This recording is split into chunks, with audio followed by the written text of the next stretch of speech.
Buenas tardes, mi nombre es Ana Sol Ruiz, soy alumna de la maestría en formación didáctica. El día de hoy les voy a exponer acerca de la asignatura Teorías Contemporáneas de la Educación, partiendo que la educación se refiere a la realidad, a la práctica, a la acción, al fenómeno tangible. Y dentro de este sentido de la teoría de la educación, pues inicia con el pragmatismo de John Dewey, que se ubica en dos posturas, la escolar y no escolar, teniendo como referencia que reconoce la teoría del currículum en la escolar y en la no escolar, pues se reconoce a la educación formal, informal y no formal. ¿Sí? Bueno, en las ciencias de la educación tenemos a Herbert en el siglo XIX, quien manifestó la necesidad de una ciencia que se ocupe de la educación y, bueno, pues apoyado por dos teorías o por dos posturas, que es la psicología y la filosofía.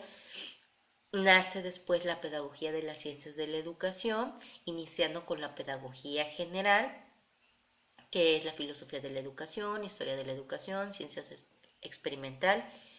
Posteriormente, los diferentes teorías pedagógicas se apoyan en teorías ubicadas en otras ciencias como pues, la teoría psicológica, en donde ve la dimensión individual, la teoría sociológica, en donde ve la dimensión social, la teoría antropológica, en donde ve la parte cultural, y la teoría pedagógica, en donde podemos ver los modelos pedagógicos. Estos modelos pedagógicos pues inician desde la pedagogía tradicional, denominada pues la escuela convencional, y posteriormente pues se encuentran la pedagogía cognitiva, donde desarrolla el pensamiento y la creatividad, las pedagogías contemporáneas, la pedagogía social, en donde la pedagogía social es vista como ciencia, y la pedagogía individual, en donde reconoce el valor sustantivo pues de la persona.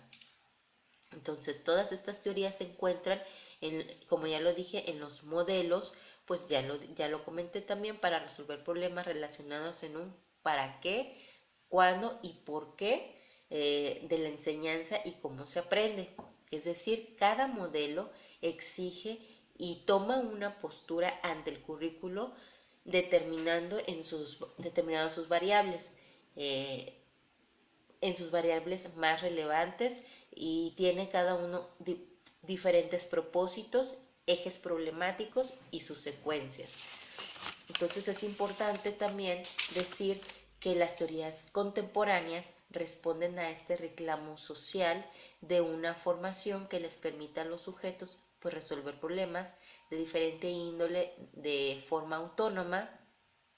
Sin embargo, no todo ha sido fácil, puesto que también el pensamiento es tradicional, y este pensamiento hace mucho más difícil las nuevas corrientes que son innovadoras, que sería la parte de las teorías contemporáneas, porque pues contemplan pues líneas de fuerza en el pensamiento y en la práctica educativa, que son muy útiles, las cuales pretenden hacer este cambio en la escuela y en los procesos de enseñanza-aprendizaje, a partir de reconstruir todas las prácticas pedagógicas.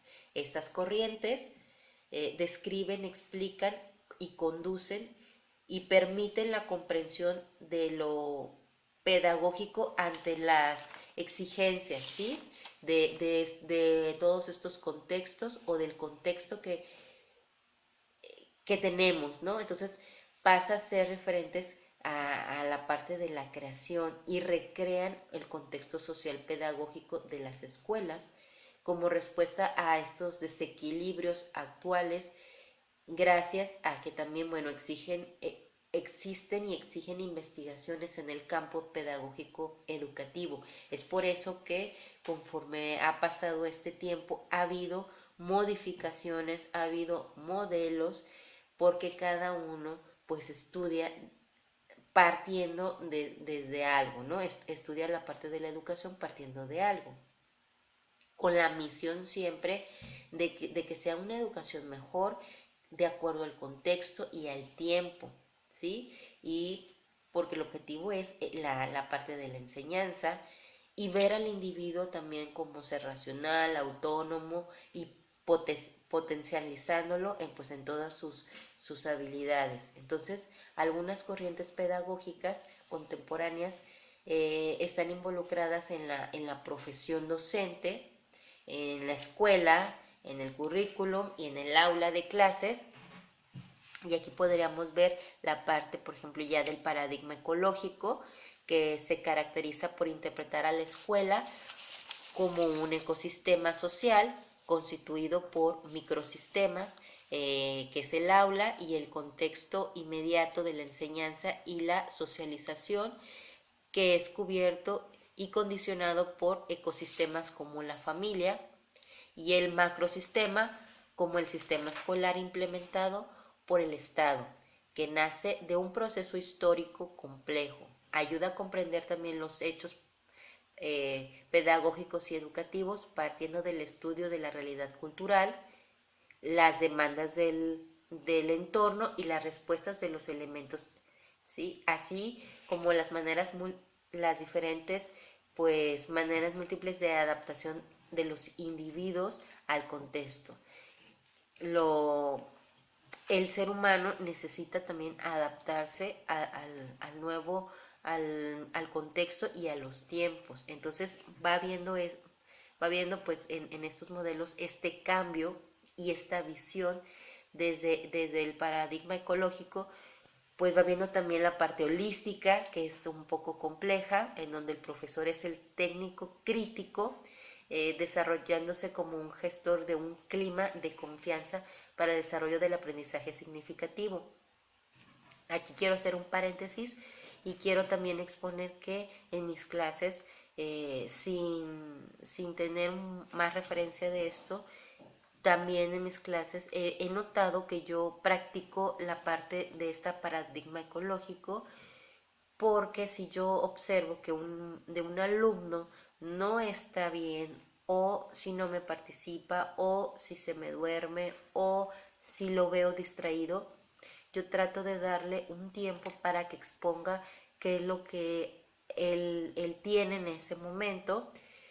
Le pregunto si quiere compartir eso que le está pasando, y si no lo quiere compartir, yo veo la manera en cómo eh, poderlo ayudar o darle una palabra de aliento.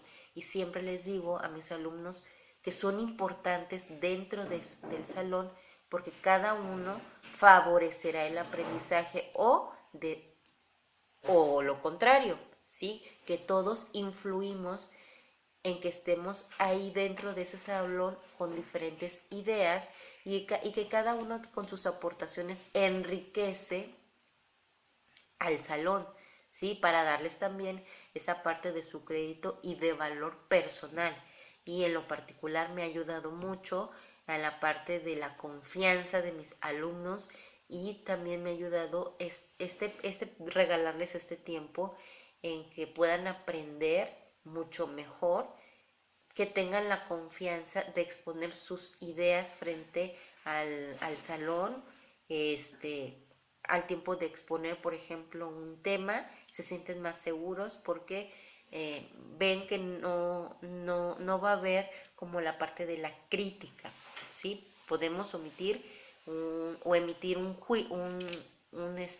idea diferente, o podemos corregir sin dañar a un tercero. Entonces he aplicado esta parte, me ha funcionado. Y bueno, continuando también con las pedagogías críticas, estas obedecen una gama de enfoques teóricos sobre los procesos sociales, culturales, políticos, educativos de la escuela, del hombre y de la sociedad.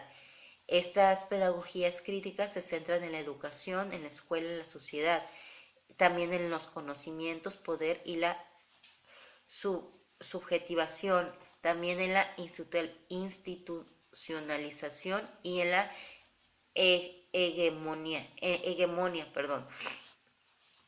entra también los vínculos entre lo teórico y lo práctico.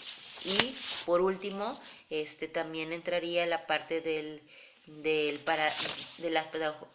la parte constructivista, que plantea que los seres humanos en comunidad construyen sus conocimientos sobre el mundo, los cuales evolucionan y cambian y asientan así sus bases en el aprendizaje como una construcción interior, individual e intersubjetiva, y por ende el educador debe de orientar la enseñanza hacia el logro del entramado que se forma en los conceptos propuestos. Es decir, también aplicaría este modelo en donde, bueno, yo pregunto qué saben de este tema, después viene el desarrollo del tema y al final mis alumnos tienen que realizar una actividad en donde esté plasmado todo ese conocimiento que adquirieron, y al final también no solamente con esa actividad, sino que también dejo que hagan cuadros o sinópticos o mapas mentales para que el propio conocimiento quede más firme. Eso para mí es transformar la parte de la educación, y que los alumnos tengan ese conocimiento y se les quede y sea significativo. Entonces, todos estos modelos pues nos ayudan también para darnos cuenta en su historia, su desarrollo, la problemática, y al adquirir nosotros, los docentes, estos conocimientos, pues también tendremos un mejor trabajo dentro del aula. El ser docentes no es solamente leer el contenido, sino existe también la parte de que el mismo docente se debe siempre dar un paso más que el alumno, es decir, debe de tener un conocimiento más que el alumno para favorecer ese aprendizaje en los alumnos. Y entonces estas teorías contemporáneas pues nos ayudan a entender todo este proceso de la educación. Agradezco el tiempo, agradezco también el hecho de ser visto este video, y bueno, con esto concluyo, no obstante diciendo que el docente debe de conocer las teorías contemporáneas, primero por cultura, después para que podamos nosotros aplicarlos y entender desde nuestro contexto y desde nuestro tiempo. Gracias.